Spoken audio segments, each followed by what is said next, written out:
Hello everybody, and welcome to a second week in a row. What is this madness? Let's do a quick recap of my week. There will be reading, there will be things that I'm planning on reading, and there will also be crafts and stuff because I've actually been excited about other things than just books this past week. So let us get into it. The first thing I want to say before I talk about any bookish stuff is that there are things I have read and that I am going to be reading soon that I will not be talking about because they are HarperCollins titles and the HarperCollins strike is still ongoing. I don't like being in this awkward position of reading things and then not talking about them. So I'm going to try to get most of that stuff off of my TBR for right now, but it is what it is, unfortunately. So I will talk about what I can, but if you follow me on Storygraph or Goodreads and you notice there are things I'm not talking about or I'm not reviewing, that is why. So with that, let's get into it. I think I've got 3 quick things to talk about that I have finished this past week. I read The Quick and Easy Guide to Asexuality by Molly Muldoon and Will Hernandez. This is like a comic style explainer of what asexuality is and what it isn't. It is very quick. I think it's about 80 pages maybe. And I picked it up just because I was curious what this series of quick and easy guides was like, and then also, you know, the topic. And it was okay. I have to say I really did not like the comic style of this. I did not like the art, but I'm trying not to judge it based on that because it's not like meant to be super artistic. It's just a visual format of, you know, conveying the information differently. So I do think this is a very good explanation of what asexuality is. It addresses, you know, the definition and what it is and what it isn't, and immediately addresses the misconceptions and stereotypes of asexuality as well. So yeah, this was fine, and it's a good one to pick up if you are completely new to the topic of asexuality. Then I read a graphic memoir, which I absolutely loved, and that is Everything is Okay by Debbie Tung. I've read her previous comics collections, things like Book Love and Quiet Girl in a Noisy World, and I really liked them. I like her comic style, like the topics that she's discussed in her collections before. This one is different because it really is a memoir. It's not really a collection of individual comics. There is a narrative running through the whole thing, and it is about her experience with depression and seeking treatment for her depression, and I thought this was really, really good. I found it extremely relatable. I personally don't suffer from depression, but I have gone through periods of burnout and kind of depressive feelings because of burnout, and I've dealt with anxiety for a number of years, like Debbie Tung has, and pretty much everything she said in this about her experience just rang so true for me. I really love this, and I think I will reread it. I may even have to buy a copy for myself just to come back to, because I think it's very honest. I think it's also kind of uplifting because the message I took away from her story was that experiencing anxiety and depression is incredibly isolating. You really feel like you're the only person struggling with that, and that everybody around you will judge you if they know what you're going through. And it's not the case. You're really, really not alone. You just cannot tell from looking at people around you whether they are feeling the same way or not. And keeping that in mind, that you're really not alone. And it's okay to talk about these things, and I need to hear that periodically as well. So this one I highly recommend people check out. It's just a really, really good memoir. And lastly, for things that I will talk about this week, I read Bad Machinery Volume 1, The Case of the Team Spirit. I think that's the title of it. This is by John Allison. So I love John Allison's Giant Days series. That's what really got me into his work. I'm also currently a big fan of Steeple, which is what he's working on right now. And I thought that in between volumes of Steeple, I would go back to one of his original series and try it out. Only thing is, I really don't like Bad Machinery. I don't know what it is. So if I remember correctly, this ran as a webcomic in the early 2010s and then was, you know, printed. And it follows like a rather large group of 12 or 13-year-olds in the UK who go on zany adventures and investigate mysteries and stuff. I really enjoy the humor of it. There are just these one-liners packed with British slang that just, it's great. That's what I really like about John Allison's style. But I just felt like a mess. I couldn't keep track of who the characters were. They were not easy to distinguish. Why were there so many characters? And I didn't get what the point was. I really could not figure out what the storylines were supposed to be with this. So I don't know if I'll come back to the series. Maybe if I feel like I've got a moment to try volume 2, I might, but it's just not really calling to me. That's it for what I finished recently, and now on to what I'm currently reading and what I plan on picking up next. If you saw my 2023 goals from last weekend, you may have one question on your mind, which is, Rachel, have you been reading from GEB? And the answer is yes. I am 142 pages into Gödel Escher Bach by Douglas R. Hofstadter, and I'm really enjoying it. I am reading this twice as fast as I thought I was going to, so I may even finish it in early February. It is 700 or more pages long, and it's dense, but I am enjoying it. Do I understand everything in it? Absolutely not.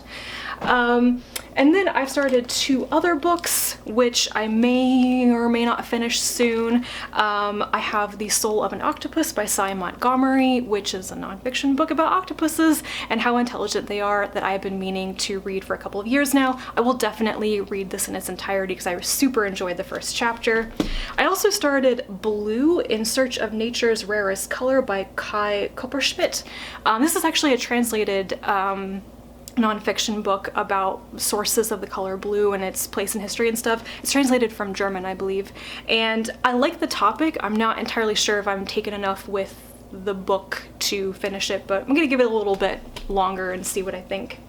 And then I've got 5 things maybe, that I plan on at least starting in the next couple of days. I am doing one of those library binges where I go to the library and I check out stacks of books, and I go to Overdrive and I check out stacks of books, just, you know, they're digital. And then I try reading the first couple pages of all of these things. So I'm starting a bazillion things, and who knows how many of them I will actually read to the end. But I do have Loveless by Alice Oseman, which I've meant to read since it came out, and I think I started reading this book a while ago, and then I had to take it back to the library, so I think I'm gonna really like this one because I remember wanting to read it. So this one I'm gonna start soon. I also have Highly Suspicious and Unfairly Cute by Talia Hibbert, which is a YA romance, or maybe new adult romance. I'm going to be buddy reading this with Shannon from That's So Poe, and I'm going to start it today. I'm very excited. And then what I definitely want to do in terms of reading books that I own is this next week I want to start both of the books by Silvia Moreno Garcia that I own. So I have Signal to Noise, which is her first novel, if I remember correctly, and I have The Daughter of Dr. Moreau, which is her most recent release. I have started reading The Daughter of Dr. Moreau. I started reading it at the end of August, I think, and that's when I decided to buy my own copy of it. So I'm very excited about both of these. I know that I will just enjoy what she writes. All of her books are so different. I don't always know what to expect, but yeah, I'm really looking forward to them.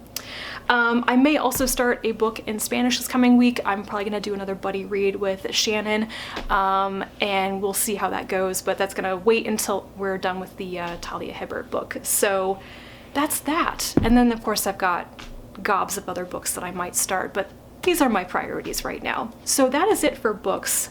What else have I been doing with my time? Well, speaking of octopuses, I swear these things are completely unconnected to each other. I started reading the book about octopuses while I was making an octopus, and I did not plan that, but it's done. Yeah, I guess this is the front.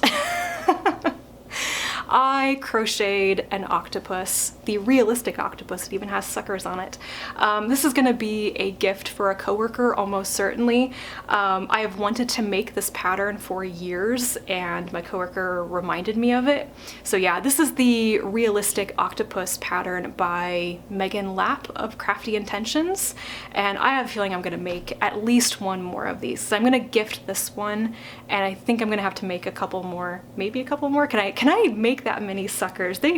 They're so time consuming, because I know other people who would love to have a nice squishy soft octopus. So I spent a lot of time trying to finish this past week, especially when my eyeballs came in. I don't know if you can see, but they're very glittery. They're very glittery.